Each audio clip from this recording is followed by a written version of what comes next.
Okay. Yep.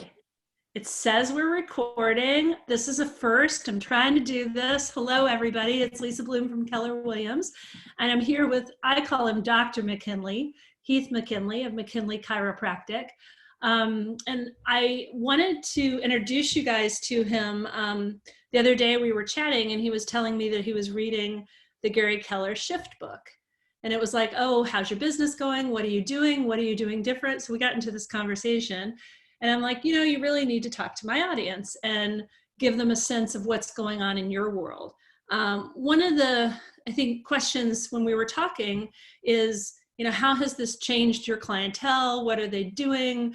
What are the positive things that have actually come from this not so positive situation that we're dealing with? So I thought I'd turn it over to Dr. McKinley and get his thoughts on that.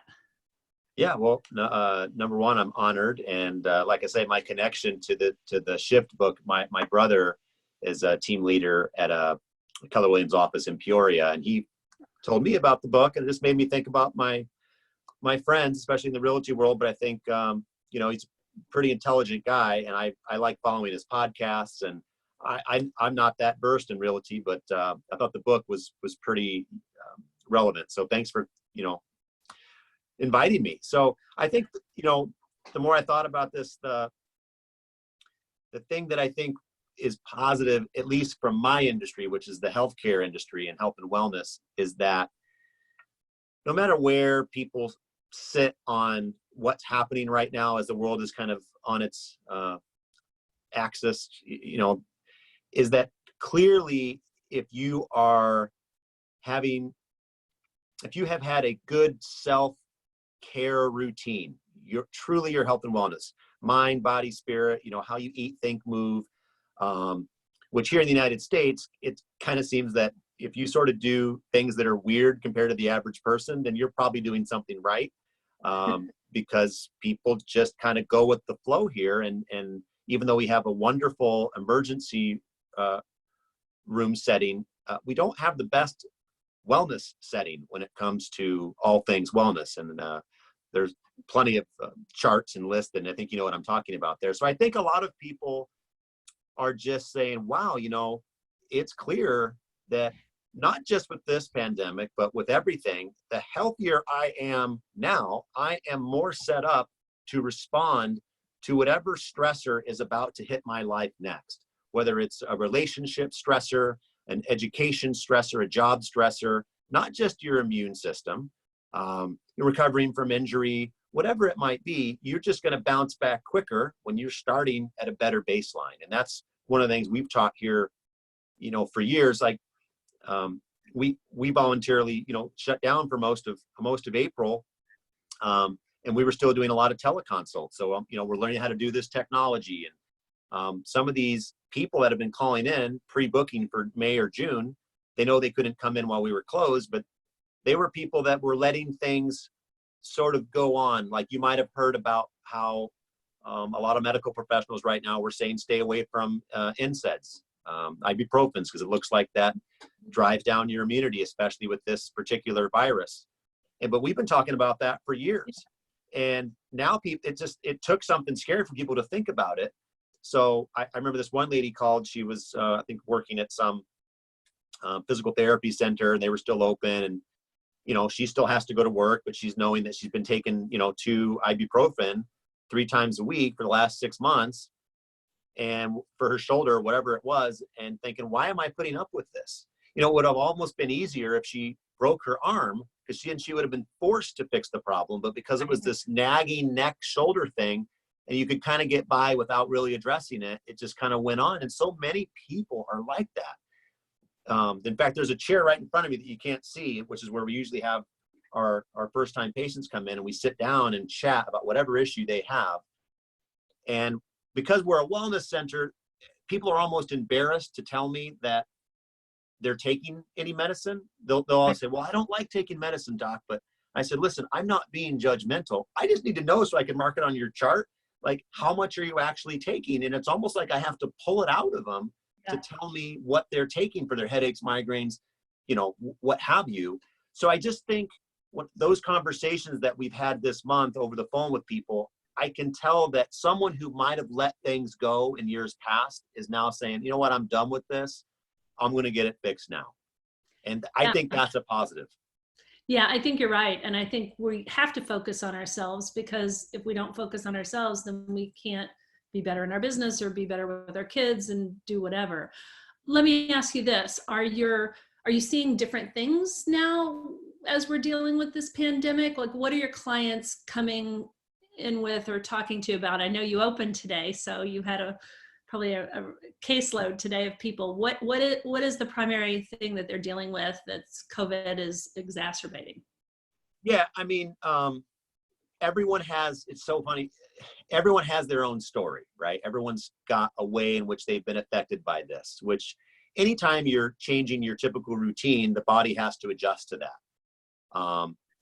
I've had some people, believe it or not, that actually feel that this has been good for them for whatever issue they were complaining of before. You know, people that have repetitive use injuries, people who, you know, go to a certain gym and they always do the same workout. And I always say, like, hey, maybe you should switch up your workout, because even though it's healthy, it looks like you're getting some repetitive use. This forced them to do something different, so it's helped them.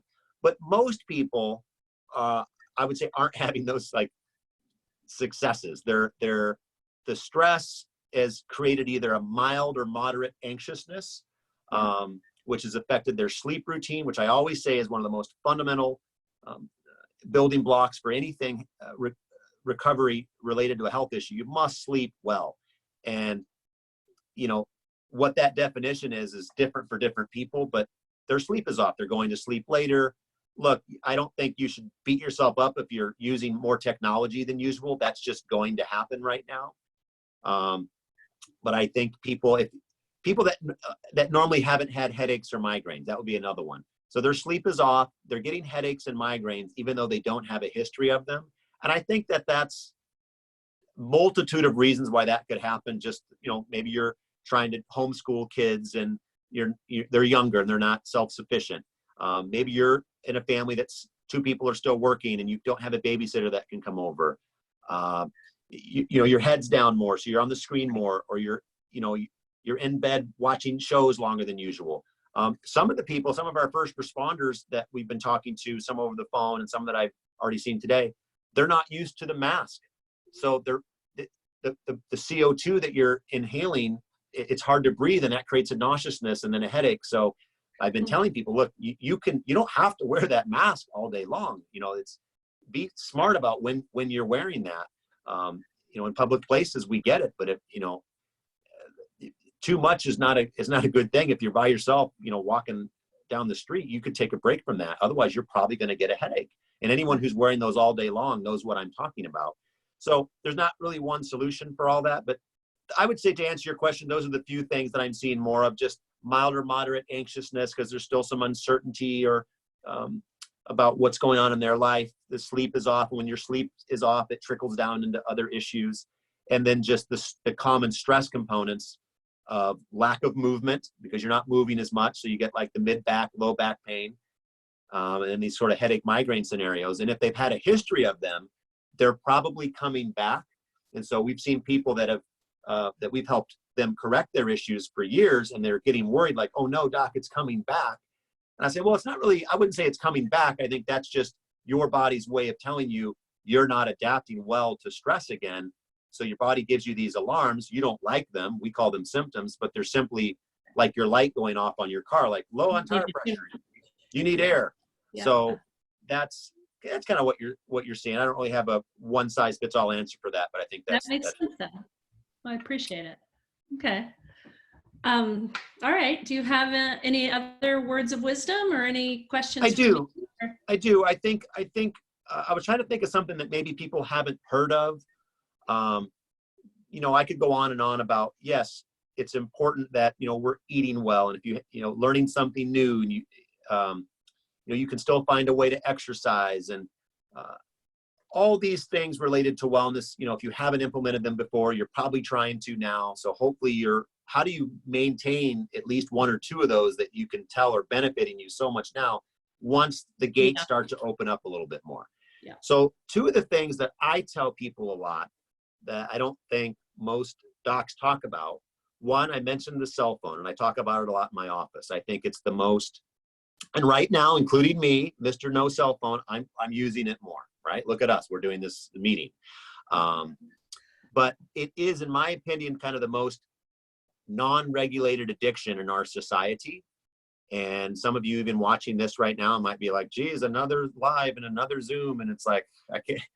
It's been great for many reasons, but look, at the end of the day, here's two strategies that work for me. You don't have to go straight into the Jedi, ninja mode with your cell phone, but I don't bring my cell phone to the room that we sleep in, right? It's charged in a separate room. I think that's uber important for young people that have cell phones. And I'm not trying to talk about electromagnetic frequencies and 5G.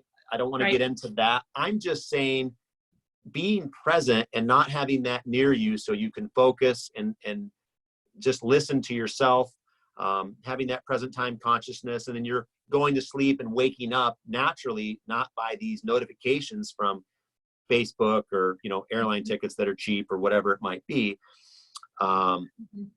So, and then during the day right now, because we know that we're using them more during this pandemic, I think, and this is what I do, even 1 hour a day during the time that you would normally use it. So when we go on a family walk, for example, we've been doing a lot of walks. The sun's getting out later here in Chicago.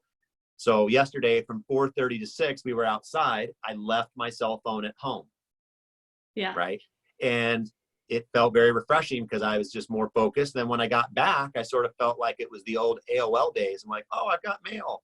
I have more than one message waiting for me. Yeah. It was just And more it fun to check on. Was it? So just cell phone discipline. Your technology discipline needs to be sound, and you'll notice that your sleep improve and that your anxiousness will subtly tail off.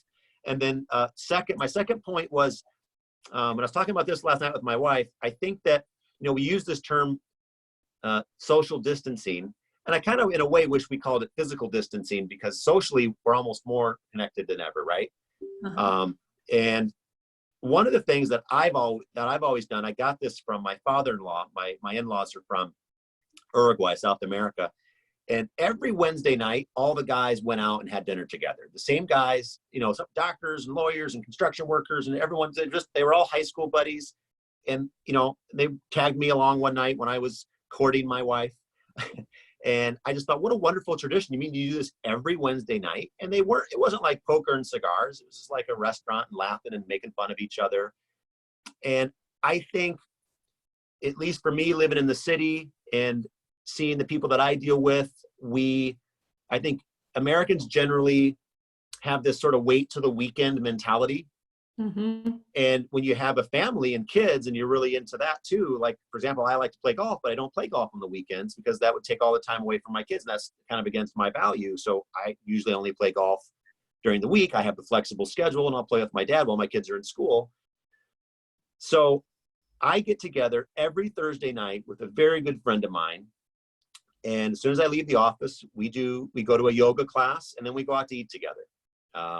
And he doesn't even like to drink. So we actually don't even drink any alcohol that night. I might get home at 11 and everyone's asleep. And it's like, I'm looking forward to it by Tuesday. Right. Yeah. So it's like every day of the week. So I think that social health, this feeling that all these good little moments people are talking about, like I'm feeling more connected to people. Well, how do you do that Monday through Friday and not just waiting to the weekend? You're going to drive yourself a little bit bonkers and, maybe feel like you need another sabbatical. How are you connecting with your friend now on Thursdays?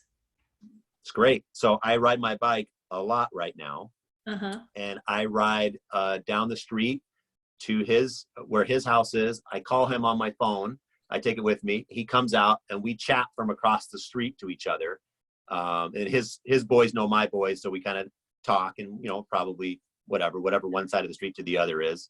5 or 10 minutes, and then we go back, and then we're texting back and forth and sharing articles and blogs. And he's not really a big text guy, but we've been using that more this month because that's how we can connect. But yeah, we've ridden over to their house and did the whole. I'm sure you've done that, Lisa, where someone's coming over and talk to you from the window. Yeah, it's neat. Yeah, and I need it. That's one thing I think we all miss is touch. It's like, I can't wait to come in and get an adjustment because I need my touch. So it'll be nice. Absolutely. I don't know if you had other questions for me, but if you didn't, I was going to ask you a couple of questions. Sure, go ahead. Well, one, again, as I was reading that book and I was thinking about my brother and you, the realtors that I know, like what, you know, A for buyers and B for sellers, like what's kind of like, if you could only tell them one thing right now during this time that is just so unusual, A for the buyer and B for the seller, like what should they be aware of right now, if anything? Because I don't know your industry. I don't know what's different. Like, is there something? So it's an interesting question. So, you know, if they wanted to buy or sell at this point in time, we can do it and we can keep them safe. But I think the most important thing that I do is help people find their home. So there's been all kinds of jokes about, would you want to quarantine here? So I'm actually hearing from a lot of my past customers saying, thank God we have a backyard now, or, you know, thank God we have a place to work from home. And interestingly enough, I'm getting some calls from renters saying, we don't have a backyard now, let's go look. So it's funny how home is so important. And I think when you're stuck in it and you're cooking and you're sharing with your family, it just is really important. At least it is to me and most of my customers. So my job is to find them their forever home that, God forbid we have to do this again, they're really comfortable being in. But that's really about it. Yeah, and then I saw you, you know, when you invited me to do this a couple days ago, and then I saw you doing some stuff live showing, I think it was an apartment last night. And I think a lot of people are, you know, trying to get used to doing something different in this virtual world, and you're learning a new skill, and it might feel a little awkward, and it's just getting started. Like so I'm proud of you that you're doing this, because I know it probably wasn't easy to get started. It's sort of like public speaking in a way, right? It's kind of scary. Yeah. We're all very critical of ourselves and how we sound. So I'm sure a lot of other people see ourselves on camera. It is funny though. I found that, and I think when you shift, things don't always go back to normal. So one of the things in our industry is we've become much more efficient. So instead of going out and see 20 homes just because of this and that, everybody's doing floor plans now. We're looking at things together. God help me, another Zoom call so we can look at things together and really hone things down. So I am in my office a lot more, but we've become a lot more efficient. So I think it'll be interesting how life changes for all of us as we come out of this. So it'll be interesting if we just go back to our normal ways or if we take a little bit from it. Yeah, I would imagine too, Lisa, that the people that you have connected with, I know it's been that way for me, but even if it's someone new who's, you know, kicking tires or just trying to, I'd imagine the conversations you're having right now, or the communication, is maybe some of the best you've seen in your career. Yeah, because people are home and people want to talk and people want to connect. People aren't busy. People have slowed down. It is kind of nice with family, with friends. I'm having Zoom calls with my family, which I'd see like 4 times a year. We're doing it every week now. It's cool. And all the kids are, when are we doing that again? Because of course Aunt Lisa has to set it up. But it's been fun. But all right. Well, I don't want to take too much time out of your day. Thank you for joining me. Hopefully we figured out this technology.